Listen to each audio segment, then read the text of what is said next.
Salut à tous, je suis donc ici à Albuquerque, donc chez Greg Jackson, en compagnie de Leonard Garcia. Thank you very much, Leonard, for this interview. Thank you guys for having me.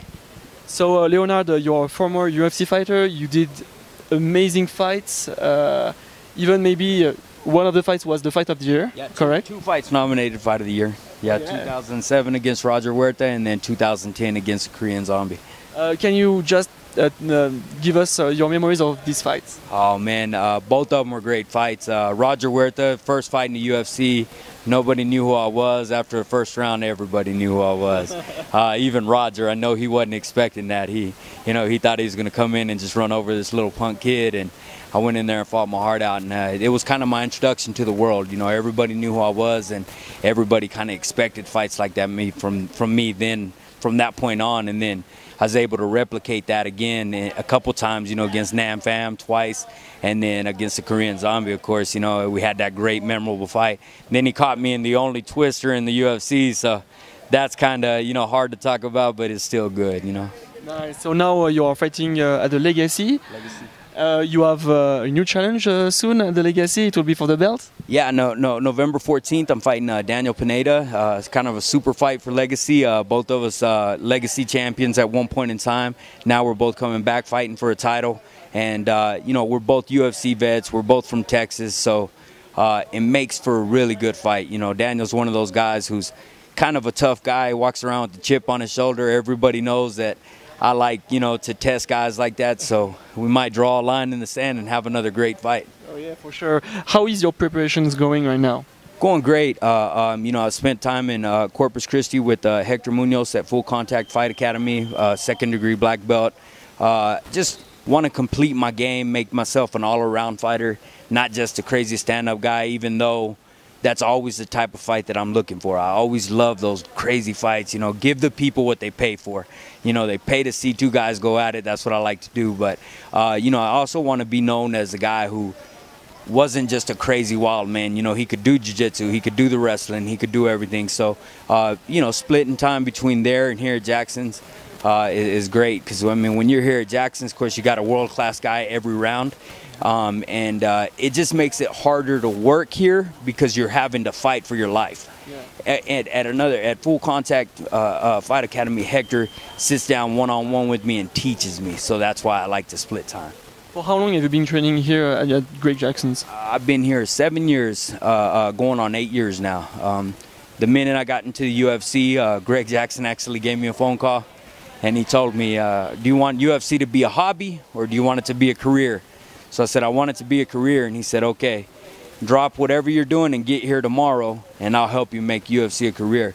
You're a tough guy, but you need the technical aspect. So he brought me here. I came and listened to what he had to say, and I never left.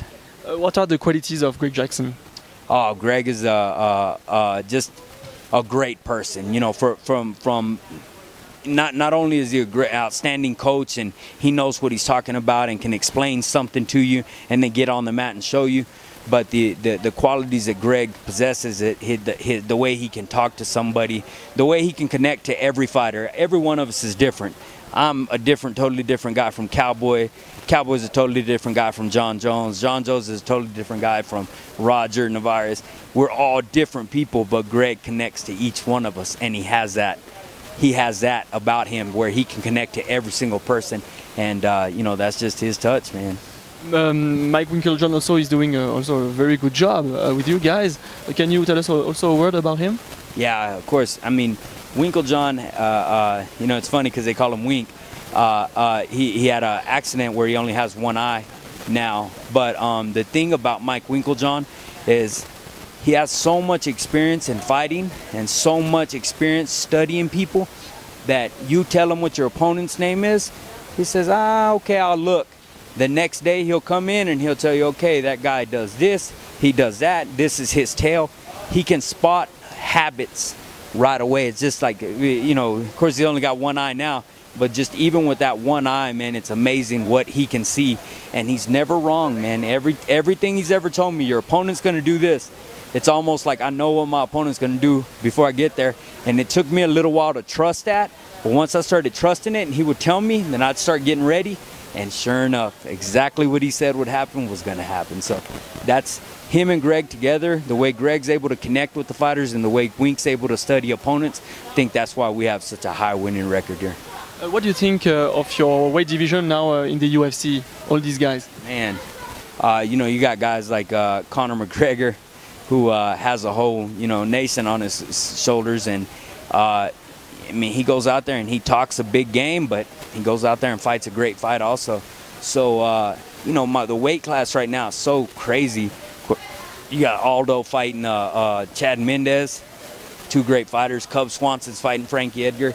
It seems like the top 10 guys, you know, 2 or 3 years ago were just guys that you're kind of hearing about, and now they're up there. So, you know, it's definitely a crowded weight class, and you know, it's just one of those things, man. You just got to get in there, and you want to fight them all, but you can't, you know. Can we expect to see you back fighting in the UFC? You know, I've been doing a little soul searching lately, questioning, you know, different things, spending time with my family, doing these things. I think I'm getting close to the end now, you know. If the UFC were to give me a call back, I would have to do a sit down with my family and really talk it out, really weigh out my all options. Me, realistically speaking, I don't like wrestling. I never have. I do it because I have to, because you have to be a complete fighter. But I think in order to be a champion in the UFC, you have to be a great wrestler. And if I can't be the champion in the UFC, why do I want to be there? So it's going to take a big talking. You know, if they do give me the call back after this fight, you know, I'm going to have to sit down and I'm going to have to do answer a lot of questions for myself and to them, and make sure that I want to go in there and be a champion or be a guy fighting for a title. I don't want to just go in there and be a guy.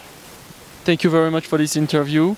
We wish you the best for your next fight, and for this title, we hope you'll get this title. Yeah. And yeah, see you next time. Thank you, buddy. Thank you guys for having me, man. I just give all the great grace and glory to God, man. So without him, none of this would be possible. Thank you. Thank you, buddy.